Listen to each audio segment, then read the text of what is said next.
M N Roy was born as Narendra Nath Bhattacharya in the village of Arbalia in Bengal in the year 1887. He came from a family of Sakta Brahmin priests. His grandfather was head priest of the goddess Keputswari in the village of Kepit in Midnapur. His father Dinabandhu Bhattacharya taught Sanskrit and served as a priest. The family later moved to Kodalia near Calcutta. Roy grew up tall, strong and athletic. He studied at Harinavi Anglo-Sanskrit School. He later studied at the National College under Sri Aurobindo. He then studied engineering and chemistry at Bengal Technical Institute. Most of his knowledge came from self-study. He read widely and thought independently. In his youth, revolutionary nationalism spread among educated Bengalis. Roy and his friends were drawn to militant politics. He joined secret groups like Anushilan Samiti and Jugantar. He helped plan resistance against British rule. He took part in a plot to bring German arms into India for an uprising. The plan failed. He was sent as an emissary to arrange arms shipments from Batavia and other places. He searched for weapons in Southeast Asia, China and Japan. He did not succeed. In 1916 he reached San Francisco in America. In San Francisco he changed his name to Manabendra Nath Roy. He met American radicals. He visited the New York Public Library regularly. He began a systematic study of socialism. At first he wanted to fight socialist ideas. But slowly he discovered that he himself had become a socialist. He married Evelyn, an American woman. He continued to grow as a political thinker. In 1917 Roy moved to Mexico. There he joined local socialists. He helped build the Mexican Socialist Party. After the Bolshevik Revolution he converted fully to Marxism in 1919. He helped found the Mexican Communist Party. This was the first communist party formed outside Russia. His struggle now became international. He was no longer only an Indian nationalist. He became a global revolutionary. From Mexico Roy went to Moscow. He met Lenin in 1920. He joined the Communist International. He became a member of its executive committee. He served on the Chinese Commission. He became an important voice from the colonial world. He helped initiate the Communist Party of India at Tashkent in 1920. At the Second Congress of the Comintern Roy debated Lenin on the national and colonial question. Lenin argued that communists in colonies should support nationalist movements led by the bourgeoisie. Roy disagreed. He wrote a supplementary thesis on the national and colonial question. He argued that workers and peasants in colonies must be organized directly. He argued that revolution must be rooted in local realities. He warned that relying only on nationalist elites would not bring genuine liberation. This debate made him famous as an independent thinker inside the communist movement. For more than a decade Roy worked at the center of global revolutionary politics. He traveled widely as a representative of the Comintern. He worked in Europe and Asia. He believed that organized struggle of ordinary people could end exploitation. He believed that Marxism offered a scientific way to understand society. Over time Roy saw the growing power of Stalin in the Soviet Union. He saw how party discipline was used to crush independent thought. He saw how leaders became new rulers over the people. He saw how dogma replaced living reason. He saw how revolution could turn into dictatorship. He became critical of authoritarian tendencies inside the communist movement. In 1929 Roy was expelled from the Communist International. He was accused of opposing its line. He refused to submit to orders that violated his conscience. He chose independent thought over blind obedience. He chose reason over dogma. In December 1930 Roy returned secretly to India. He was soon arrested by the British authorities. He was charged in the Kanpur communist conspiracy case. He was sentenced to 6 years imprisonment.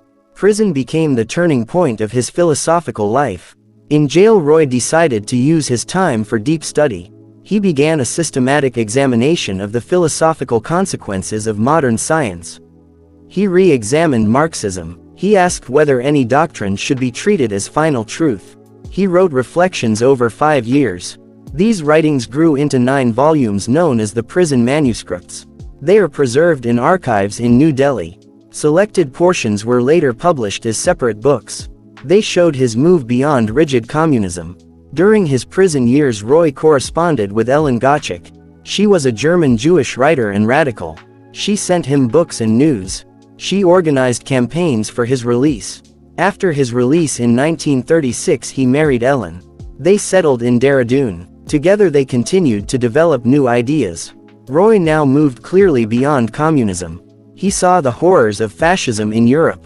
He believed that fascism was the greatest threat to human freedom. He argued that India should support the fight against fascism in the Second World War. He opposed the policy of the Indian National Congress when it refused to cooperate with the British war effort. He formed the Radical Democratic Party. He tried to build a democratic movement based on reason and freedom. Step by step Roy created a new philosophy. He first called it New Humanism. He later used the term Radical Humanism. This philosophy placed the human being at the center of all values. Not God, not the party, not the nation, not any sacred scripture. Radical humanism said that human beings must be free. Human beings must be rational. Human beings must be responsible. Freedom is not a gift from kings. Freedom is not a gift from gods. Freedom is not a gift from parties. Freedom is created by human reason and human courage. Roy argued that religion chains the mind. He argued that dogma chains the intellect. He argued that authoritarian politics chains society. He argued that true freedom begins inside the human mind. He believed that modern science shows a natural universe without supernatural control. He believed that human beings can understand this universe through inquiry and experiment. He believed that morality can be built on human needs and human solidarity. He believed that humans do not need divine commands to live a good life. Roy placed himself in the tradition of materialist thought. He connected his ideas to ancient Indian materialism like Lakayata and Carvaka. He connected his ideas to 18th century European materialists like Holbach. He revised and restated materialism in the light of 20th century scientific developments.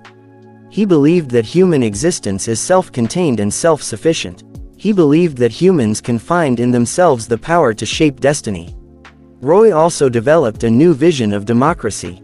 He did not accept democracy only as voting every few years.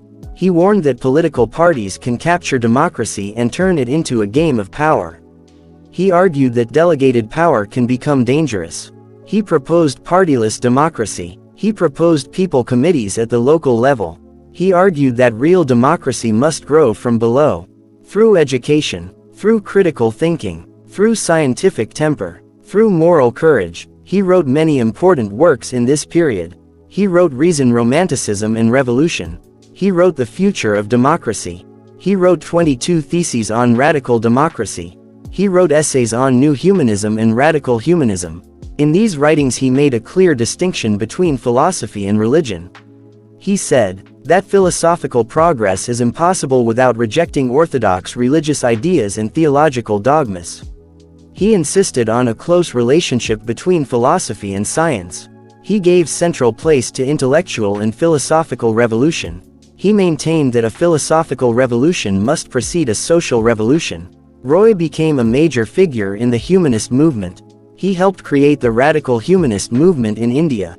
He became one of the founding members of the International Humanist and Ethical Union. He served as one of its first vice presidents. He defended democracy. He defended secularism. He defended reason and freedom throughout his life. He lived much of his life in exile. He lived under threat and surveillance. He lived in prison, but he lived with integrity. He lived with independence of mind. He lived with fearless thought. He refused to treat any ideology as sacred. He refused to treat any leader as beyond criticism. He refused to treat any book as final truth. He believed that questioning is the heart of freedom. M. N. Roy stands today as a symbol of intellectual rebellion. He stands as a symbol of secular courage. He stands as a symbol of humanist clarity. He stands as a symbol of the belief that freedom cannot be gifted. Freedom cannot be imposed. Freedom cannot be inherited. Freedom must be created again and again by reason, by dignity, by humanity. His philosophy reminds us that revolution without thought becomes tyranny. It reminds us that ideology without ethics becomes oppression. It reminds us that faith without question becomes darkness. It reminds us that the future should be shaped by humanity, not by divinity, not by dogma, not by fear. Radical humanism was introduced by M. N. Roy himself in the years after the Second World War. He presented it as a third path between rigid communism and traditional liberalism. He wanted a world where individuals are free, where society is cooperative, where politics is democratic without authoritarian parties, where education builds critical minds, where morality is based on human welfare and human responsibility. He worked with other humanists in India and abroad. He influenced debates on secularism and democracy. He inspired thinkers who wanted freedom without fanaticism. He showed that it is possible to move beyond old ideologies without abandoning the struggle for justice. M. N. Roy died in Dehradun in 1954. He left behind books, essays and movements. He left behind a legacy of radical humanism. His ideas continue to challenge religious dogma. His ideas continue to challenge political dogma. His life story shows how a person can move from armed rebellion to global communism, to independent humanism, without commitment to truth and freedom. For listeners today, his message remains clear. Do not surrender your mind to any authority. Do not worship any ideology. Do not fear questioning. Use reason. Use science. Use ethics. Create your own freedom. Help others to be free. This is the journey of M. N. Roy. From Arbalia in Bengal to the wider world. From underground struggle to philosophical clarity. From party discipline to radical humanism. From obedience to independent thought.